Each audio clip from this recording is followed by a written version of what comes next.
ஜெய் வராகி, ஜெய் வராகி. ஆடி மாத ராசி பலன்கள். பொதுவாக தமிழ் மாதத்தில் தான் வேல்யூ அதிகம். நாம் கணிக்கக்கூடிய ப்ரெடிக்ஷன்ஸ் எல்லாமே பஞ்சாங்கத்தை அடிப்படையாக கொண்டது. அப்போ பார்க்கும்போது தமிழ் மாதம்தான் இந்த சூரியன் ஒவ்வொரு மாதமும் ஒவ்வொரு கட்டம் மாறிக்கிட்டே இருப்பார். அப்போ இந்த ஆடி மாதம் சூரிய பகவான் சந்திரனுடைய வீடாக இருக்கக்கூடிய கடகத்தில் பிரயாணம் செய்கிறார்.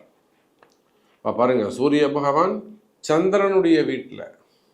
ஏன்னா இருக்கிறதே 2 ஒளி கிரகங்கள் தான், ஒன்று சூரியன், இன்னொன்று சந்திரன். இவங்க 2 பேர்கிட்ட தான் ஒளியை வாங்கி மற்றவங்க எல்லாம் டிஸ்ட்ரிபியூட் பண்ணுறாங்க. அப்போ முழு ஒளி கிரகமான சூரியன் சந்திரனுடைய வீட்டில் 1 மாதம் ட்ராவல் பண்ண போகிறாரு. இதில் என்ன நிகழுது அப்படின்னு பார்த்தீங்கன்னா, புதன் பகவான் வக்ரம் அடைகிறார். இந்த ஆடி மாதம் முழுவதுமே புதன் அஸ்தங்கமாகி நம்ம பார்த்துருப்போம். சூரியனோடு ஒரு கிரகம் ரொம்ப நெருங்கி வந்ததுன்னா அஸ்தங்கம் ஆகிட்டோம். ஆனால் இந்த முறை ஆடி மாதம் புதன் கிரகம் வக்ரம் ஆகுது. அதே போல் சனி பகவான் அவரும் வக்ரம் அடைகிறார். அப்போ இந்த சனி புதன் 2 கிரகங்கள் வக்ரம் அடைகின்றன. எப்பொழுதும் போல ரிஷபத்தில் சுக்கிரன், மிதுனத்தில் குரு பகவான், மற்றும் ராகுவும் கேதுவும் சிம்மத்தில் கும்பத்திலையும் இருக்கிறாங்க. சிம்ம செவ்வாய். இந்த ஆடி மாதம் மிக சிறப்பான மாதமாக அமைய போகுது. காலபுருஷனுக்கு முதல் வீடாக இருக்கக்கூடிய மேஷ ராசி, மேஷ மண்டலத்தின் நாயகன் செவ்வாய் பகவான் சூரியனுடைய வீட்டில் சிம்மத்தில் அமைந்திருக்கிறார். இது ஒரு அற்புதமான யோகம். செவ்வாய் கேது தொடர்பு, பலவிதமான பூர்வ புண்ணிய விஷயங்கள் சார்ந்த விஷயங்கள் எல்லாம் இந்த ஆடி மாதம் உங்களுக்கு கை கொடுக்கக்கூடியதாக இருக்கும். அப்போ உங்க ராசிக்கு என்ன நடக்க போகுது, உங்களுக்கு என்ன கிடைக்கும், உங்களுக்கு என்ன ஸ்ட்ரகிளிங்காக இருக்கும், எது தடையாக இருக்கும் அப்படிங்கிறத பிரீஃபாக டீட்டெயிலாக உள்ள பார்க்கலாம். பாருங்கள். சிம்ம ராசியை பொறுத்தவரையில் இந்த ஆடி மாதம் ஒரு அமோகமான மாதம். இதனால் வரையில் நீண்ட நாட்களுக்கு பிறகு ஒரு வெற்றி வாய்ப்பு, அப்படி வச்சுப்போமே. பல நாட்களுக்கு பிறகு அல்லது பல போராட்டங்களுக்கு பிறகு உங்களுடைய நேம நீங்க காப்பாற்றிக்கிறதுக்கு, உங்க பேர் புகழை நீங்கள் காப்பாற்றிக் கொள்வதற்கு ரொம்ப பிரம்ம பிரயத்தனம்னு சொல்லுவாங்க. ரொம்ப போராட வேண்டியது இருக்கும். உங்க தொழிலை காப்பாற்றிக்கிறதுக்கு, உங்க உத்தியோகம், உங்க பதவி, உங்க போஸ்டிங், உங்க இமேஜ், லைஃப் ஸ்டைல். அப்போ உங்களுடைய பதவியை நீங்கள் காப்பாற்றிக் கொள்வதற்கு மிகப்பெரிய போராட்டம் செய்ய வேண்டியது இருந்திருக்கும் கடந்த காலங்கள்ல. ஆனா பாருங்க சிம்மராசி என்பர்களே, அந்த போராட்டங்கள் முடிவுக்கு வருகிறது. இந்த நாட்டுக்கே நீங்க ஒரு மிகப்பெரிய தலைவராக இருக்கலாம். ஆனாலுமே கூட உங்களுக்கு எல்லாரும் சப்போர்ட் பண்ணுவாங்க. ஆனா அதை மீறி கிரகம் ஜெயிக்கும். அப்போ திக்குமுக்காடி போயிடுவீங்க. என்னடா இது, இவ்வளோ தூரம் நம்ம பேரை கெடுக்கிற மாதிரி ஒரு செயல்பாடு நடக்குதுன்னு. அப்போ எப்போதான் இந்த காலம் மாறும் அப்படின்னு எதிர்பார்ப்போடு காத்திருக்கக்கூடிய சிம்மராசி அன்பர்களே, நீங்க யாராக இருந்தாலும் சரிதான், உள்நாடாக இருக்கலாம், வெளிநாடாக இருக்கலாம், உலகத்துல நீங்க எந்த மூலையில இருந்தாலும், எந்த கண்ட்ரியில இருந்தாலும், சிம்ம ராசி என்பவர்களே, நீங்க சிம்ம ராசியாக இருந்தாலும், சிம்ம லக்னமாக இருந்தாலும், இந்த ஆடி மாசம் உங்களுக்கு அதிர்ஷ்டமான மாசமாக அமைகிறது. நல்ல பேர் புகழ் கூடும். நீங்க உங்களுக்கு இருக்கக்கூடிய அந்த டேமேஜஸ், ஒரு அவப்பெயர்கள் ஏற்பட்டிருக்குமே, ஆனால் அந்த அவப்பெயர்கள் எல்லாம் விலகி உங்க பேர் புகழ் மேலோங்கக்கூடிய, டெவலப் ஆகக்கூடிய ஒரு கால நேரம். மெயினா தொழில் அமைப்புகள் சிறப்பானதாக இருக்கும். தொழிலில் நல்ல முன்னேற்றங்கள் இருக்கும். நாம் பதிவின் முன்னாடியே சொல்லியிருந்தோம், காவல்துறை அதிகாரிகள், அரசு அதிகாரிகள், கவர்மெண்ட் ஜாப் செய்யக்கூடியவங்க, செக்ரட்டரி, IAS, IPS, நம்ம எல்லாரையும் நம்ம பார்க்குறோம். ஒரு IAS அதிகாரி, சிம்ம ராசியில் இருக்கக்கூடியவங்க ரொம்ப நேர்மையான அதிகாரி, நியாயமாக செயல்படக்கூடியவங்க. நியாயமா செயல்படக்கூடியவங்க, அதிலும் அவங்க ஒரு பெண் அதிகாரி, அவங்களுக்கு பாருங்க ஒரு விஷயம் நான் செய்ய முடியாது அப்படிங்கிறாங்க, அகைன்ஸ்டா செய்ய முடியாது, ஆர்டிகல்ஸ் சட்ட விதிகளுக்கு அகைன்ஸ்டா பண்ண முடியாதுங்கிற உடனே இடமாற்றம் பரவாயில்லன்ட்டாங்க.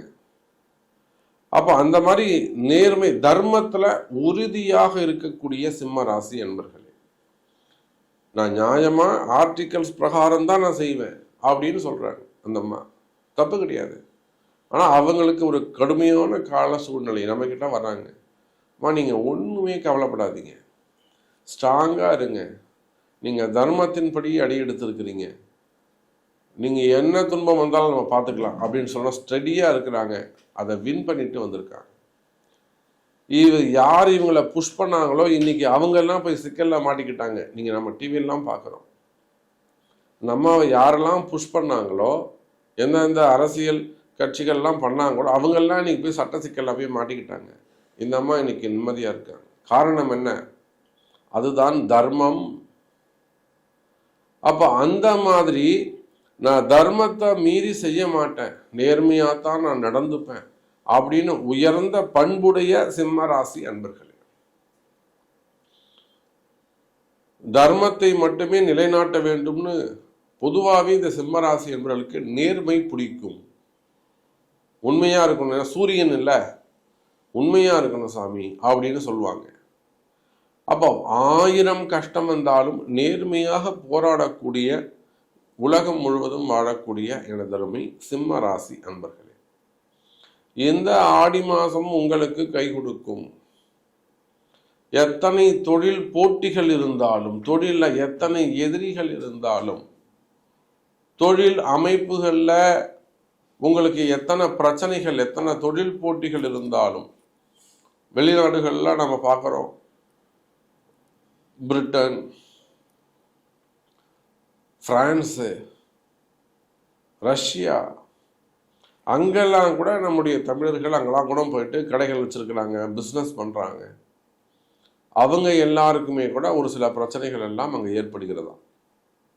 அப்போ அந்த மாதிரி ஏற்படக்கூடிய பிரச்சனைகள் கூட நிச்சயமாக குறைந்து உங்கள் பிஸ்னஸ் நல்ல முறையில் டெவலப் ஆக போகுது. கவலை வேண்டாம் சிம்ம ராசி அன்பர்களே. காரணம் என்ன? பாக்யாதிபதினு சொல்லக்கூடிய 9ஆம் அதிபதி செவ்வாய் எங்க வந்திருக்கிறாருங்க? சிம்மத்துல வந்து உட்கார்ந்துருக்கிறாரு. அது பகை வீடு. கெட்டவன் கெட்டில் ராஜயோகம் என்பதை போல பாக்யாதிபதி பகை வீட்டில் வந்து உட்கார்ந்து கெட்டுட்டாரு. 2வது அதுக்கும் மேல ராகு கேதுவோட சேர்ந்துட்டாரு. அப்ப மேலும் மேலும் அவர் கெடும்போது என்ன? கெடுதல் பலன் இல்லாமல் சுபத்துவமான பலன்கள், சுபமான பலன்கள் அங்கு அவருக்கு கிடைக்க போகுது. அப்போ உலகம் முழுவதும் வாழக்கூடிய சிம்ம ராசி என்பர்களே, சிம்ம லக்னமாக இருந்தாலும் சிம்ம ராசியாக இருந்தாலும்,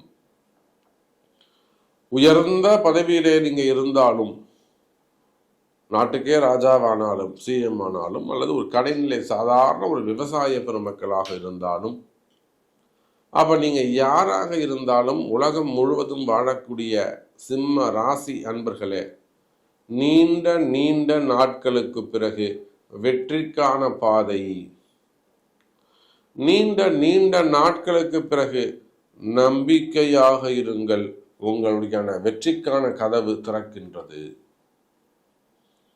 அப்ப நீங்க முழுசா நம்பியிருக்கலாம், நாம ஜெயிப்போம். ஆனா அந்த ஜெயிக்கிறதுக்கு உரிய வழிபாடுகள் செய்ய வேண்டும். ஜெயிக்கிறதுக்கான வாய்ப்புகளை நீங்கள் உருவாக்க வேண்டும். அந்த ரகசியம் உங்க பிறப்பு ஜாதகத்தில் தான் இருக்கும்.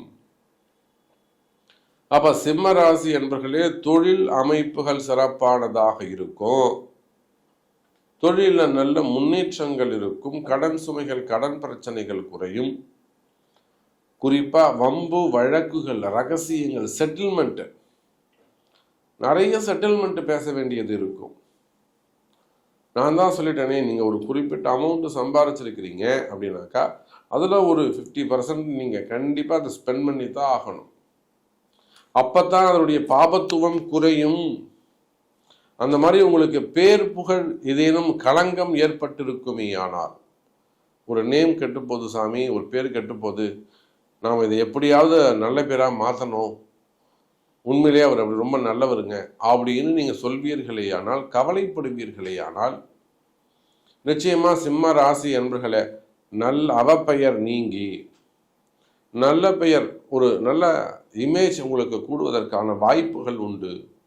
அதெல்லாம் அன்னை வாராகி இருக்கிறார். அப்போ வேலை, உத்தியோகம், வருமானம், பேர் புகழ் கூடும். 5ஆம் பாவம் 9ஆம் பாவம் வேலை செய்யும். குடும்பத்தில் மகிழ்ச்சி, உடல்நிலை ஆரோக்கியத்திலே முன்னேற்றம். இன்னும் சொல்ல போனா குடும்பத்தில் ஒரு மகிழ்ச்சியான சூழ்நிலை, உடல்நிலை ஆரோக்கியம். இப்போ நீங்கள் அதையும் கவனிக்கணும். ரொம்ப டிப்ரெஷன்ஸ், ரொம்ப குழப்பம் இருந்ததுன்னா ஆரோக்கியம் என்ன ஆகிறது? அப்போ ஆரோக்கியத்தையும் கவனத்தில் கொள்ள வேண்டும் என்பதை சொல்லிக்கொண்டு மீண்டும் வேறொரு அற்புதமான பதிவில் சந்திக்கிறேன். உங்களுக்கு இது நடக்குமா என்று சொன்னால் அதுக்கு உங்கள் பிறப்பு ஜாதகம்தான் பேசும் என்பதையும் சொல்லிக்கொண்டு மீண்டும் வேறொரு அற்புதமான பதிவில் சந்திக்கிறேன். நன்றி. நமச்சிவாயம். ஜெய் வராகி. ஜெய் ஜெய் வராகி.